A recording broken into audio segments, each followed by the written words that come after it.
Have you ever felt it? That strange, almost unsettling power that emanates from a person who says very little. In a world that screams for attention, a universe saturated with the endless cacophony of digital noise and desperate performances, there exists a rare and potent energy signature, the frequency of the quiet soul. This is not a message for everyone. This is a divine transmission for those who have felt the profound weight and wisdom in their own silence, for those who have been misunderstood, labeled as distant or arrogant, when in reality, they were simply listening to a deeper universal rhythm. If this message finds you, know that it is no accident. Your soul has called it forth. This is your validation, your mirror, and your armor. If these words resonate with the silent depths of your soul, type "I am not alone" in the comments below, like this video, and subscribe to become part of a tribe that understands the true language of power. Your story matters, and your presence here confirms you are on a path less traveled, a path of profound inner strength. There is something deeply unsettling to the unawakened mind about a man who doesn't speak much. In a world intoxicated by constant noise, by the relentless pursuit of attention and the desperate primal need to be seen and validated, silence becomes an act of pure defiance. But you must understand, it is not just defiance, it is power. It is a declaration of sovereignty over one's own energetic field. Lao Tzu, the ancient Chinese philosopher and mystic, a true master of understanding the universal flow, taught that the wisest man is not the one who says the most, but the one who perceives the most. The one who sees beyond the veil of words and into the heart of truth. In the sacred text of the Tao Te Ching, he writes with divine clarity, "Those who know do not speak. Those who speak do not know." This is not a call for withdrawal from the world. It is a profound spiritual instruction for alignment. It is about attuning your frequency to the Tao, the natural, effortless order of the universe, which does not shout its existence, but simply is. The quiet man doesn't flee from the world. He simply refuses to play its petty, soul-draining games. He has no interest in the frantic scramble for validation or the egoic battles fought with empty words. He is not here to interrupt, to dominate, or to convince. He doesn't need to, for he understands a universal law. What is true doesn't need to shout its existence. His silence is not an absence of thought or feeling. It is the very presence of his soul at its purest, most potent frequency. It is a signal to the universe that he is listening, absorbing, and choosing not to waste his divine energy where others bleed it recklessly in meaningless chatter. And this conscious conservation of life force is what makes him so powerful. In a world largely enslaved by noise, the one who masters silence becomes ungovernable. You cannot manipulate a soul that does not seek your approval. You cannot bait a spirit that is not moved by external chaos. The quiet man is not passive. He is profoundly calculated. He does not speak merely to be heard. He speaks to be understood. And when he chooses silence, it is not from a place of weakness or fear, but from an intimate, almost prophetic understanding of timing and energetic alignment. This is what Lao Tzu meant when he spoke of acting in harmony with the Tao. The Tao, the natural order of all things, does not force or rush its unfolding. It moves with grace, with infinite patience, and with an undeniable inevitability. The quiet man, in his stillness, mirrors this cosmic force. He sees what others do not because he waits. He allows the world and the people in it to reveal their true nature, their authentic vibration, without the distortion of his own egoic projections. He watches not to judge, but to understand. And in doing so, he places himself in that sacred, liminal space that so few ever reach, the space between reaction and wisdom. While others react, he reflects. While others perform, he prepares. And when the moment finally comes, when the universe aligns, and he finally does act or speak, the world listens. Why? Because the weight of his preceding silence has given his words a gravity, a density that cannot be faked or ignored. There is a deep-seated reason people are so uneasy around profound silence. It forces introspection. It acts as a divine mirror, reflecting back the noise, the chaos, and the unresolved turmoil they carry within their own souls. The quiet man becomes a mirror, and into that mirror, people project their own fears, their deepest insecurities, and their unexamined assumptions. His calmness can be mistaken for arrogance, his distance for judgment. But the truth is, he simply doesn't feel the need to explain himself to those who are not prepared to understand. His validation comes not from the opinions of the crowd, but from his connection to source, from his own integrated spirit. The great sage understands the futility of trying to win in a world that is lost in its own illusions. And so, the quiet man walks through the chaos of the world untouched, a phantom of peace amidst the storm. His silence is misunderstood because most people have forgotten how to sit with their own. They have lost the connection to the quiet sanctuary within. But you must see this truth. This misunderstanding is his spiritual armor. It is his divine camouflage. It protects him. It allows him to move through life without being trapped by the incessant demands of the ego, by the endless, exhausting chase for external validation. His silence is not a lack, it is a shield. In a time where everyone is broadcasting their lives, branding their personalities, and selling a carefully curated version of themselves, the quiet man becomes a ghost, but not a ghost of weakness. He is a ghost of precision, a phantom of focused intent. He knows that what is rare is valuable, and in this noisy world, true, deep, intentional silence is the rarest commodity of all. And what is valuable is preserved. His presence is unsettling precisely because it cannot be easily categorized, controlled, or consumed by the shallow metrics of the modern world. He doesn't respond to provocation. He doesn't react to noise. He doesn't require applause to know his own worth. And that, to a world built on reaction and applause, is absolutely terrifying. Why? Because you cannot manipulate a man who is at peace with his own silence. You cannot control a soul that has found its anchor within. Lao Tzu's wisdom reminds us of a profound natural truth. Water is soft, yet it carves through the hardest rock. The quiet man, like water, wears down resistance not by brute force, but by persistent, unwavering presence.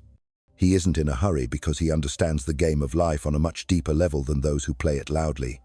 And in the end, he wins.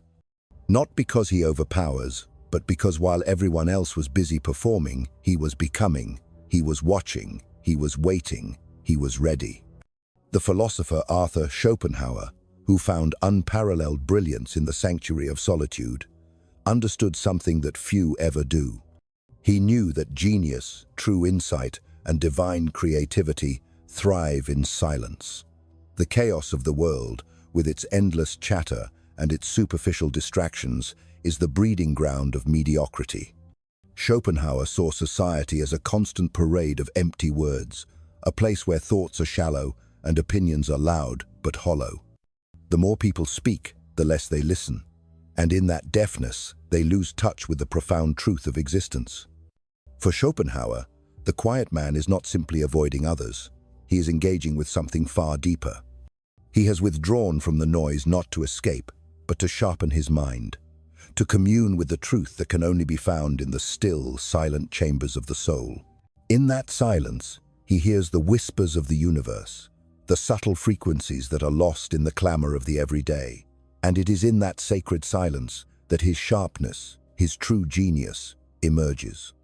The quiet man, in Schopenhauer's view, understands the immense value of solitude.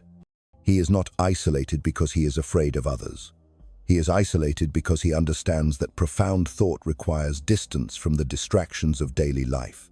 To think deeply is to detach.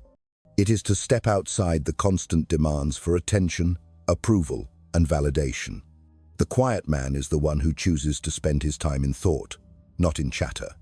He may speak little, but when he does, his words are precise, calculated, and deeply meaningful. It is this silence, this conscious choice of solitude, that grants him a deeper, more authentic understanding of the world. Where others are content with superficial opinions and borrowed truths, the quiet man digs deeper. He searches for the foundational truths hidden beneath layers upon layers of illusion. And in his solitude, he becomes not only more intelligent, but more profoundly connected to the core of reality. In a world obsessed with participation and constant engagement, the quiet man is a threat because he refuses to be a part of the mindless buzz.